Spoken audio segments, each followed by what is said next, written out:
Oke, buat nomor 1 sebenarnya nggak usah dicek semuanya, cuman buat biar lebih jelas nanti aku walkthrough. Cuman logikanya gini, kalau dilihat ini daerah C nggak termasuk sama sekali ya, dan daerah ini tuh sebenarnya daerah A gabung B dikurangi yang ada C nya, jadi otomatis langsung jawab C, itu pasti benar. Cuman kalau mau lebih jelas ya cek satu-satu aja, cepat kok. Prioritaskan yang ada di dalam kurung dulu. Jadi kamu punya B digabung C. B gabung C itu misalnya warna biru, B gabung C itu ini.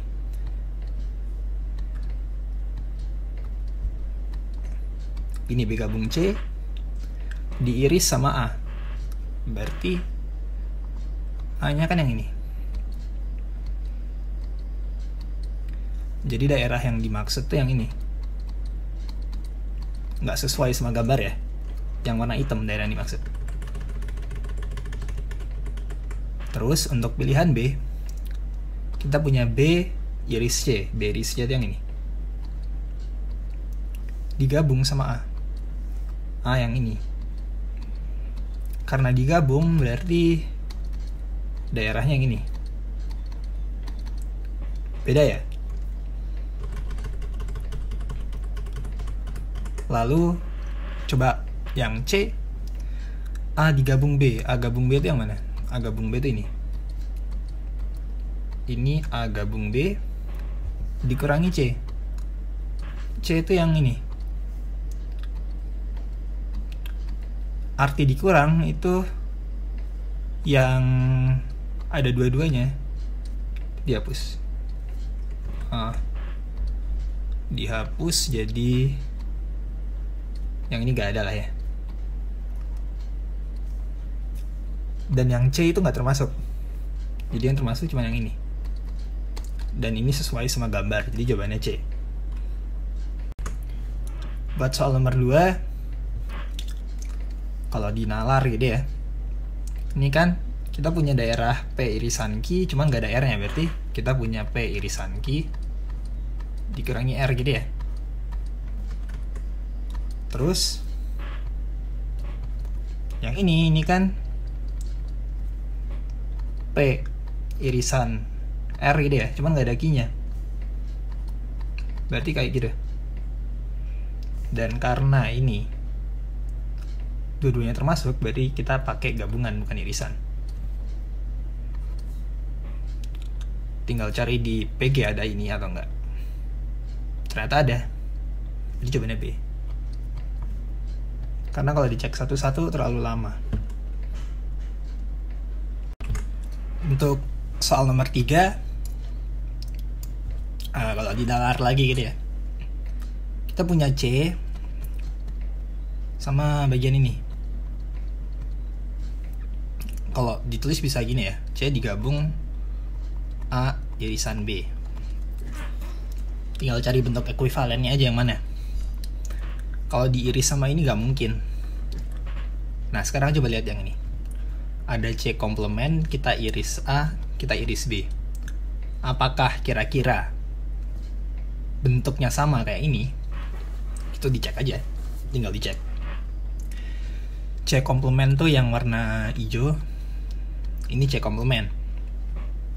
Dan kita punya A iris B. A iris B itu ini. Ini A iris B. Berarti kalau aku iris gitu ya, karena ini kalau pakai sifat distributif tuh asosiatif sama aja kayak gitu. Jadi kita punya C komplement diiris sama A iris B. Hasilnya yang ini doang nih. Nah kalau kita gabung sama C, C nya kan yang ini. Ini C. Karena digabung berarti termasuk yang ini juga. Jadi sesuai kan. Ini coba B. Buat soal nomor 4, ini kalau dinalar gitu ya, udah jelas bahwa pasti hasilnya itu ya gabungan dari 1 sama 2, karena nggak mungkin hasil dari irisan berpisah gitu kan. Berarti kita pingin nyari yang jawabannya 1 digabung 2. Karena ini irisan, ya nggak mungkin tuh. Ini juga irisan doang. Jadi sebenarnya yang mau dicek tuh C, D, E aja, karena kalau pengurangan agak random. Yang kalau kamu lihat yang daerah nomor 1, yang termasuk ini tuh kan B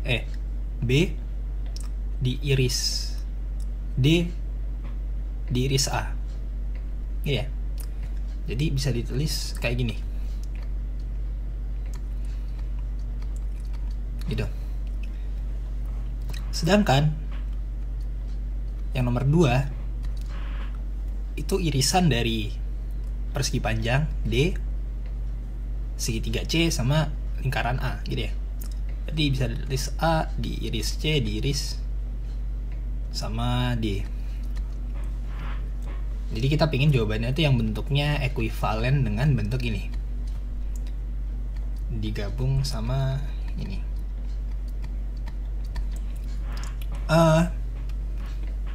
Yang paling mendekati C, cuman kita cek lagi aja ini bener atau enggak. Yang ini itu kan yang ini, kalau dikurangi C ya nggak ngaruh, C nya di luar himpunannya. Berarti kesimpulannya bentuk ini yang ada di PG gitu ya, itu ekuivalen sama bentuk yang ini, karena dikurangi C nggak ngaruh apa-apa. Sama kayak yang ini, daerah arsilan yang ini buat yang segini dikurangi B, B nya di sini loh, nggak nyatu, ya nggak ngaruh apa-apa. Jadi bentuk ini itu ekuivalen sama bentuk ini. Jadi jawabannya yang C, betul. Oke, buat soal nomor 5 ini kalau di nalar gitu ya, bentuk ini kan awalnya himpunan C, cuman yang B nggak termasuk, berarti ini kan udah jelas, berarti yang 1 pasti benar. Nah, kita cari bentuk yang ekuivalen sama 1. Kita cari yang mirip-mirip dulu aja, yang bentuknya masih C kurang. Oh, ini masih C kurang, jadi kita cek aja ini betul atau enggak. Kalau B gabung D itu berarti kita punya himpunan warna hijau yang ini sama ini ya, itu B gabung D. Sedangkan C nya itu yang ini, C itu ini sama ini. Karena dikurang, berarti bagian yang hilang yang ini, bagian C sisa yang ini. Berarti jawabannya yang ini. Sesuai ya, berarti ini benar. Jadi ini benar. Berarti kita tinggal cek pilihan nomor 2 ini benar atau enggak. Kita punya D komplement diiris dengan B komplement dikurangi A. Kita kerjain dalam kurung dulu. D komplement tuh yang bukan D. Semua yang bukan D itu, ini bukan D, ini bukan D, sama ini. Sedangkan B komplement tuh yang bukan B. Yang bukan B itu ini, oh sorry, yang itu, ini sama itu sama ya, ini sama ini. Jadi irisannya daerah yang ini sama daerah yang ini. Jadi kita punya itu, kita kurangi sama A. Daerah A itu yang mana? A itu yang ini.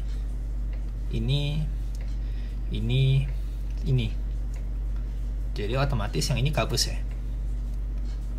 dan ini juga kapus. Istilahnya jadi nggak ada daerah arsilan lagi. Jadi ini himpunan kosong. Ya karena ini himpunan kosong berarti nggak termasuk ya. Berarti ini salah. Jawabannya 1 dan 3.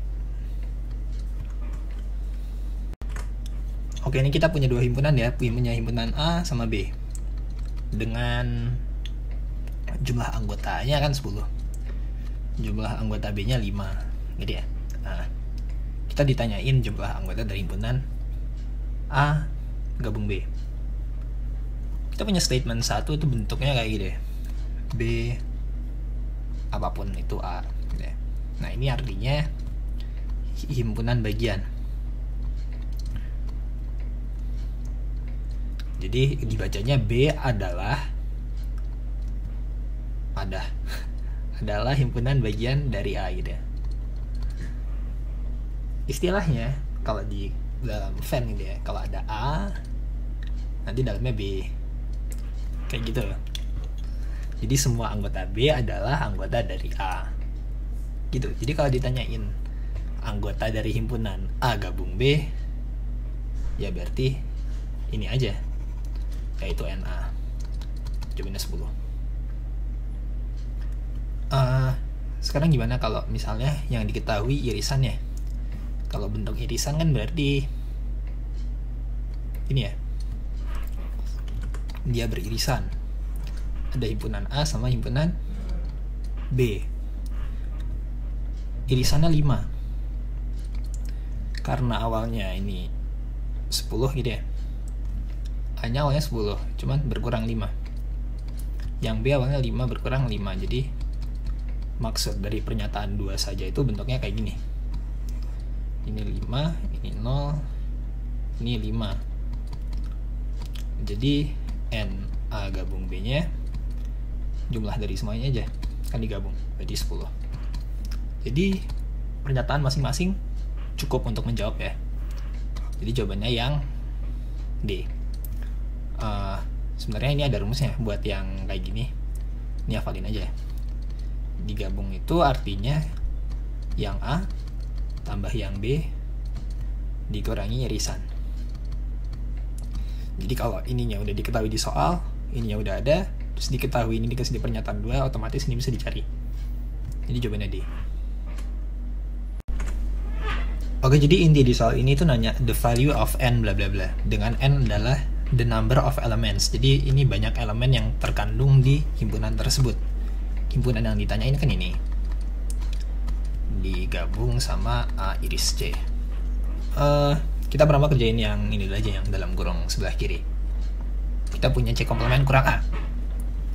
Yang termasuk C komplement itu kan ini sama ini, yang bukan C. Terus dikurangi A, berarti yang ada A-nya hilang. Nah, berarti ini adalah 2 sama 5. Kita gabung nih sama A iris C. A iris C cuma yang ini ya. Berarti lu gabung sama 1. Hasilnya 1, 2, 5. Ya, berarti karena ini nanyainnya banyaknya anggota di sini. 1, 2, 3, ada 3 ya. Berarti jawabannya 3. Nah, untuk nomor 8 kita punya 2 set gitu ya. Yang pertama set A itu anggotanya 1, 2, dan 3. Lalu kita punya set B yang anggotanya itu 4 sama 5. Ini yang P, number of distinct functions. Jadi fungsi-fungsi yang berbeda yang memasangkan A ke B ada berapa. Kalau kita lihat, tiap anggota dari A itu bisa masang 2 jenis gitu ya. 2, karena anggotanya ada 3, kan satu anggota masang 2. Berarti yang P itu tiap anggota bisa masang 2, dan anggotanya ada 3 gitu ya. Sedangkan kalau yang BKA, kalau digambar ulang,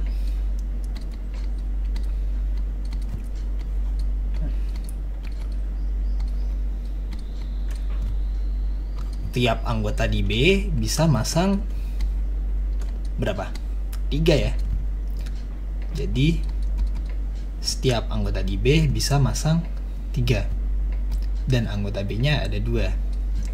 Jadi ini 8, ini 9. Jadi kesimpulannya P lebih kecil dari Q. Nah sebenarnya kalau di SMP tuh dulu diajarin rumusnya, kalau misalnya nggak mau nurunin kayak gini, banyak fungsi dari A menuju B, itu rumusnya adalah banyaknya anggota B dipangkatin banyaknya anggota A. Sesuai kan?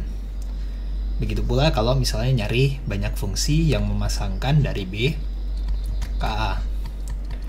Itu rumusnya banyak anggotanya A dipangkatin banyak anggotanya B. Ini penurunannya aja. Jadi jawabannya P lebih kecil Q atau Q lebih besar dari P. Jadi jawabannya B. Ini soal nomor 9, istilahnya yang harus dikenal tuh bijection. Ini kalau di bahasa Indonesia itu korespondensi satu-satu. Syaratnya apa? Syaratnya adalah setiap X, misalnya kalau aku ibaratin ya, kita masangin X ke Y gitu. Setiap X punya tepat satu nilai Y, dan setiap Y punya tepat satu nilai X gitu. Jadi kalau aku contohin di yang A ke B, ini A, ini B, titiknya masing-masing ada 4. Nah, titik yang pertama itu bisa dihubungkan ke 4 kemungkinannya gitu ya. Nah, yang titik kedua, karena salah satu udah dipilih, dia cuma punya 3 kemungkinan. Jadi nanti urut, ini tinggal 2 kemungkinan, yang terakhir ya tinggal 1 kemungkinan, karena udah keambil semuanya. Jadi nanti ujung-ujungnya rumusnya adalah banyaknya. Bijectionsnya itu NA faktorial, yaitu 4 kali 3 kali 2 kali 1. Nah, tapi itu berlaku kalau misalnya keduanya jumlah anggotanya sama. Sekarang gimana kalau misalnya kayak C dipasangkan ke D? Kita punya C, kita punya D. C-nya titiknya ada 5. D-nya titiknya ada 6. Jadi kalau aku hubungin, ini contoh ya. Nah, mau gimana pun caranya, pasti ada titik di D yang tidak punya pasangan.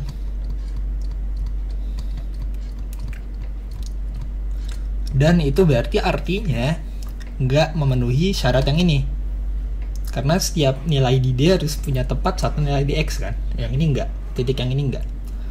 Maka bisa diambil kesimpulan yang Q itu nggak ada, nggak bisa dibentuk. Karena nggak bisa membentuk korespondensi satu-satu. Jadi kita tadi dapat P adalah 4 faktorial dan Q 0. Karena syarat ada bijection adalah ketika domain harus sama dengan jumlah di kodomain gitu. Jadi jawabannya P lebih besar dari Q.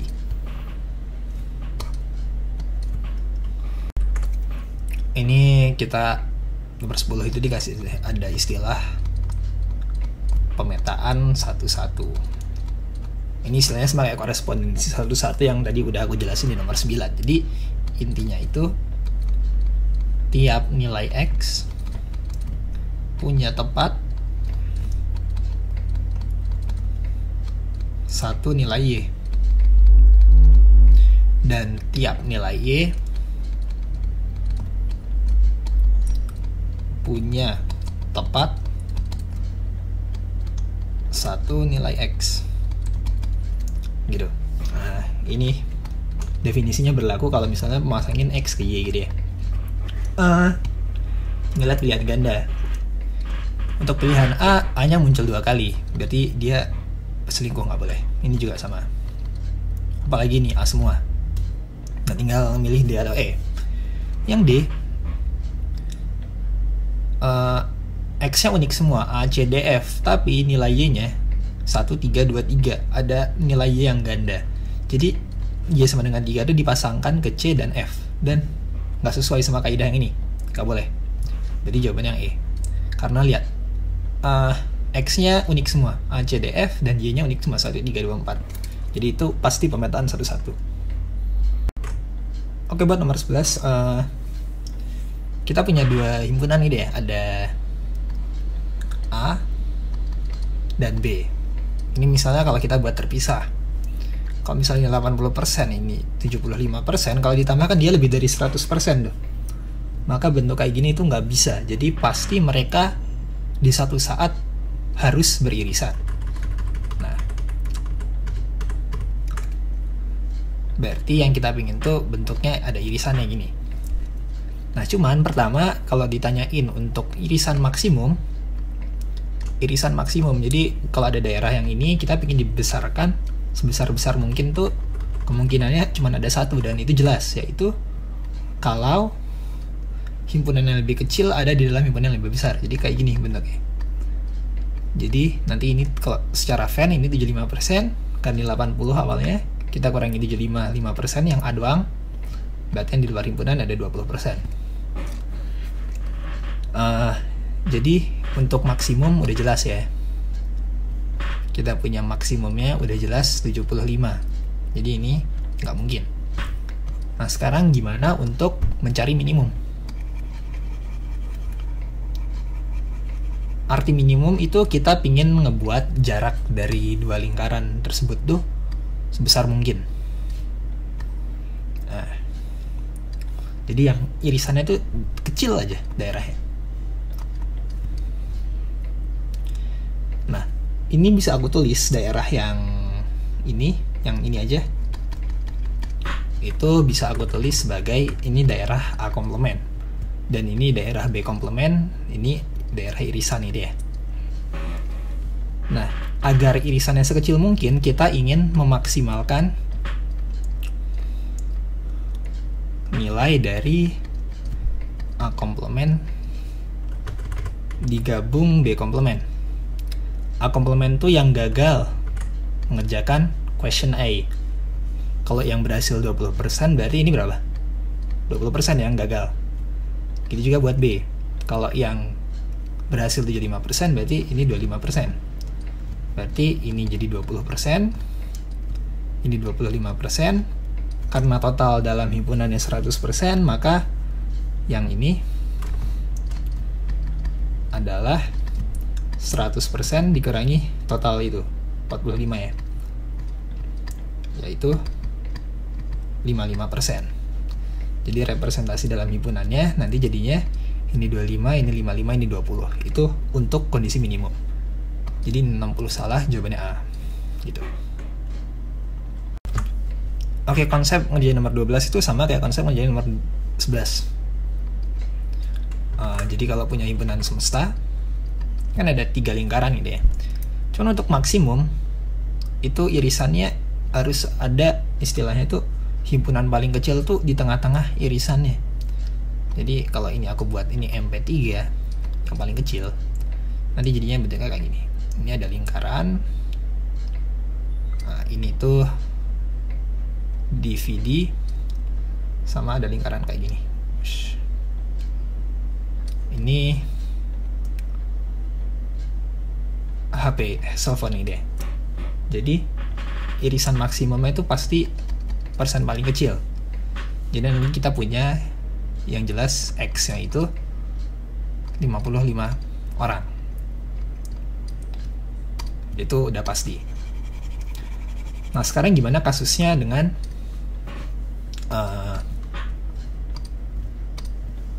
yang minimumnya, irisan minimumnya. Jadi kalau aku gambar Venn kayak gini, misalnya ini DVD, yang ini cellphone, yang ini MP3. Kita kasusnya sama. Kita untuk mendapat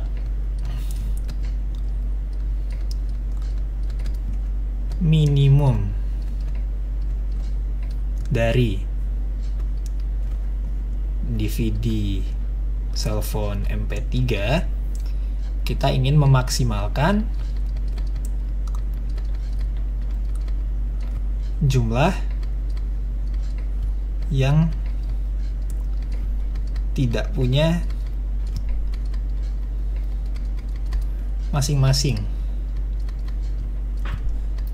DVD, cellphone, sama MP3.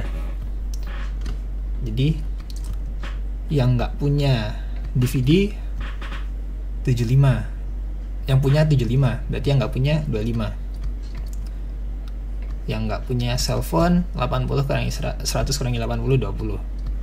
Dan yang nggak punya MP3 100 kurangi 55, 45. Nah, ini kalau ditambahin semua, itu nanti nilai maksimal yang nggak punya, yaitu 90 ini. Totalnya ditambahin. Maka nilai minimumnya adalah, kan ada 100 orang. Ini maksimal yang nggak punya tiga-tiganya. Berarti pasti ada 10 orang di tengah. Jadi Y-nya 10 orang. Jadi nilai X min Y tinggal 55 kurangi 10, yaitu 45. Nah, gimana representasinya dalam bentuk fan? Yang nggak punya DVD, nanti kamu taruhnya di sebelah sini, di irisan yang punya cellphone dan MP3. Yang nggak punya cellphone, kamu taruhnya di irisan DVD sama MP3. Yang nggak punya MP3, taruhnya di irisan yang punya DVD dan cellphone. Jadi ini 45. Ini kalau ditotalin jumlahnya 100, jadi sesuai sama soal. Gitu.